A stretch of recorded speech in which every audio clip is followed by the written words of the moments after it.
let's go ahead and go into our Castlevania Season 3 review. Squeaks, you're going to lead off with this. Can you break down what Castlevania is up to this point so everybody knows what they're going into Season 3? So starting at Season 3. So kind of break down what Castlevania is in the first place. Like okay, Castlevania is a family of, they're called the Belmonts. That's their last name. Yeah. And their sole jobs are usually to defeat demons. And obviously the main villain in each of these Castlevania games is Dracula. Yada yada yada. They go to Dracula's castle. They kill Dracula. Dracula rises every 100 years. So that's the game versions. And there's this huge family tree of blah blah blah of like Simon, and which is everyone's, well, a lot of fan favorite now, and Smash Brothers. Yeah. Simon was originally from Castlevania 1 and 2, and then the tree goes on from there from Trevor. Okay. So with all the other characters, that's basically what it is for Castlevania. This is Castlevania period. Now the series is basically the same in the Season 1. But now we've gone through where Dracula has been defeated, we're moving on now, and now it's Season 3 that we're facing other things now, which I really liked how we are going through phases of Castlevania. Yeah. Now we're kind of more in this like super just hell, you know, instead of the focus off of Dracula. I know Dracula did have the whole hell stuff behind him, but now we're just focusing on this and how to get Dracula's goal with his predecessors to have it come back to what Dracula wanted eventually.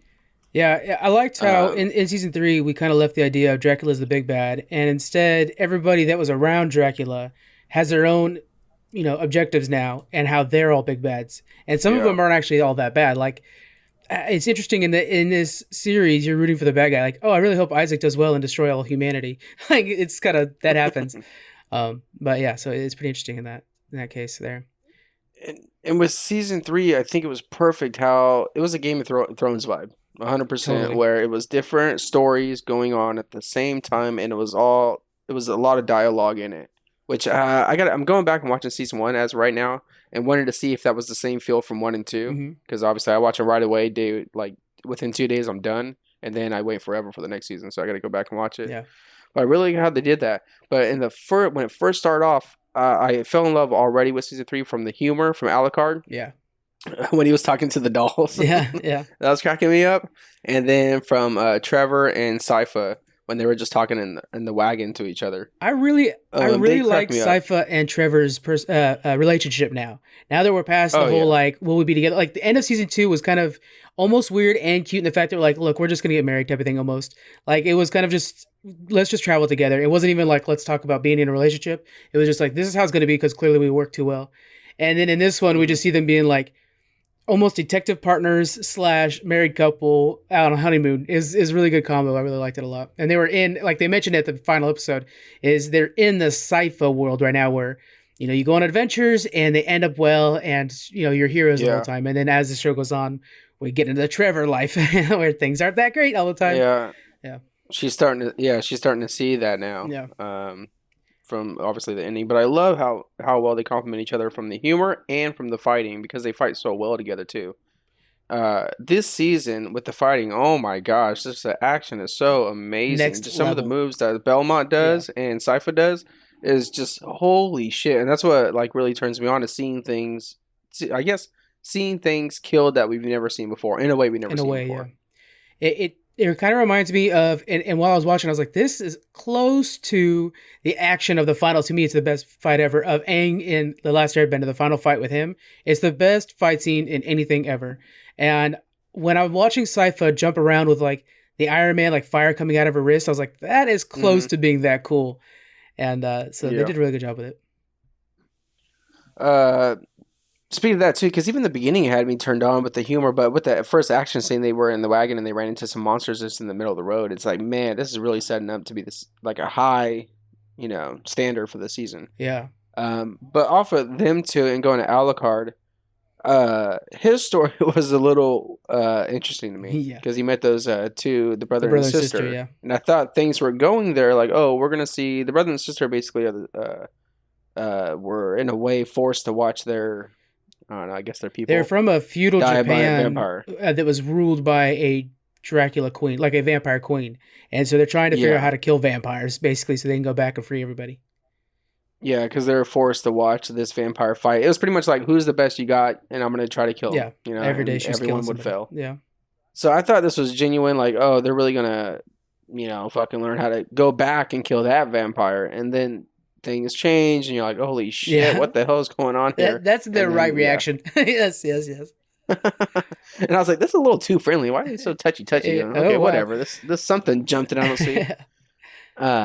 But yeah. But one of my favorite stories is Hector and Lenore. Yeah. Because that really gets you in the feels. Because I honestly thought that this relationship between them two were going to be genuine and kind of pure. Like they're going to love one another and whatnot. And then you just get played at the end. So explains my life story. That works out well in the fact that my favorite story is the one you haven't mentioned yet, and that is Isaac's story. So Isaac, who was the most loyal servant to Dracula, when Dracula knew that he was going to die, actually threw Isaac into the middle of the desert to save his life, because Isaac was going to die for him. And so Isaac now he's one of the two Forge Masters that can bring people back to life, the other one being Hector.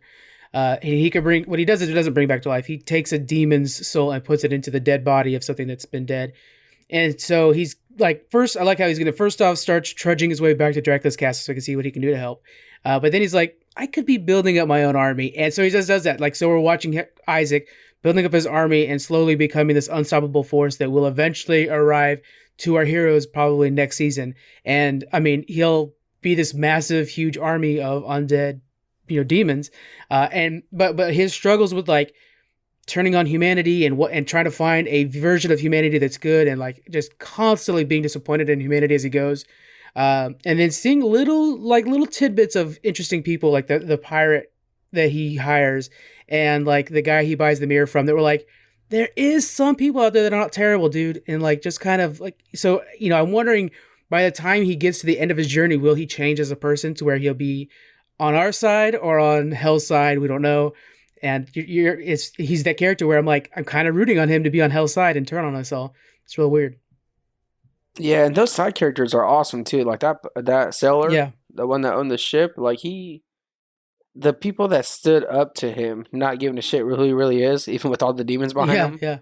Are pretty neat. And those characters, you just see them in two episodes, and you're done, and you're like, dang, that was kind of a memorable person. So moving on to the visuals now, what did you think of how they did this art style? It's this American anime, kind of has a little bit of a Metalocalypse touch to it, but it is an American anime style. What did you think about the visuals and the battle scenes and stuff like that? Just briefly. Man, I think it's beautiful for the fact that it moves so fluently compared to other animations or animes that I've watched. Yeah. Because you really see it in the action scenes, is when they're spinning around and stuff. It really is a full effect. Like I see it all. Yeah. Like it's perfect. It moves so smoothly. What are your thoughts on the like settings too? Because like a lot of it was done in the middle of a cathedral and stuff like that. Fucking perfect. Because when I think of Castlevania, I want dark tones. I want scary places. The cathedral with the cross hanging upside down the whole time. It's just sitting there like, okay, that's cool. While he's reading books, that magician guy, the sorcerer at the end, I can forget his name. I can't remember. He's just chilling there, sitting books, and the fucking cathedral's worn down, and the cross upside down. And I mean, obviously, he's trying to find out something. Saint Germain is the guy's name. Saint Germain, that's right. No, the settings for every single thing is perfect. And I was really interested in this like new faction that arose that we haven't seen before.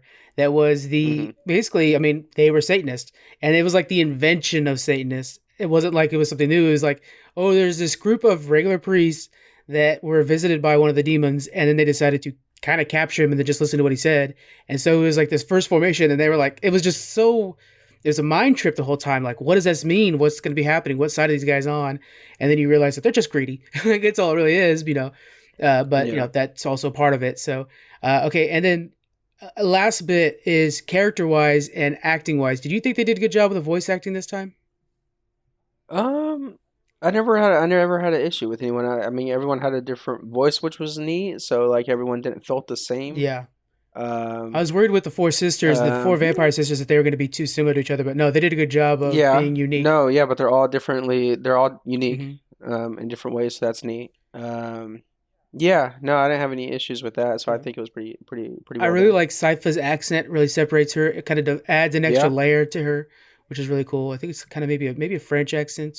It's really cool. Well, kind of just like the vampires you were saying. I mean, they're with each other most of the time, like say sitting at a table, but they're so different still Yeah. in accents and the way they act to one another. Any other final thoughts on Castlevania Season 3 before we give it a grade? No, I'm ready for a grade. All right, we're gonna try to do grades for a little bit, guys. See how those feel, and then we'll see where we go from there. We normally do percents, but then we always get messed up on those anyway. So, grade this thing. What's it got? Okay, so this Castlevania series is since day one. I was like, oh, I'll check it out. Whatever. Has been my favorite animated series out there. Wow. This is the best video game adaptation I've ever seen in my life. There's not anything better than this. I mean, and try to fight me on it. I think you're actually right. Whatever. Yeah, even compared to the movies, you're right. This is 100. This is my first Daniel move. This is an A+. Wow. Like, A+. This is like the kid that turns in all his homework and did extra credit. That's pretty nuts, dude. That's pretty nuts. 100% A+ to me in the series. Okay, I'm gonna give it a B+ myself. I don't. Holy shit!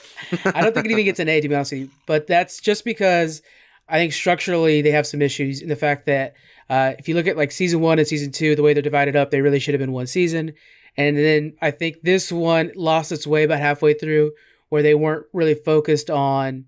We had too many side stories that were misleading the main story. You know what I'm saying, between Belmont and Sypha. Like I think that story kind of got a little lost in the middle there. So I think, I mean, it's so amazing. B+, really good, totally worth the watch. It's not a lot to watch anyway, so it's totally worth it. But I wish that it was a little bit tighter. I think that 12-ish seasons, sorry, I think the 12 episodes could have been converted down to 8 episodes and made it a little bit tighter. Mm-hmm. That's my main thing. But that's kind of like what we see with I mean, I threw Game of Thrones already out there, but it's kind of what we see with that. How many episodes did we see where it's just dialogue? Right, but there was fucking. Oh my as God, much as I love Game of Thrones, it's probably my favorite live action. Well, that's hard to say, but anyways, it's really great. There was definitely episodes that could have been trimmed down. There's no doubt. Yeah, for sure. Yeah. All right, so B+ for me, A+ for you. I think A+ is pretty huge. That's awesome.